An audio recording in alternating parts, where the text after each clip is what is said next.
As you can see to the left here, that's the portion that goes in when you put it in the cupboard here. However,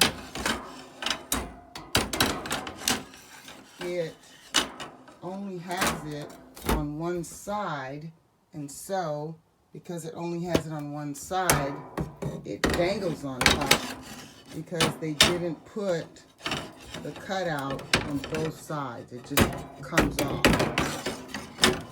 So not happy about the fact that the door will not hang because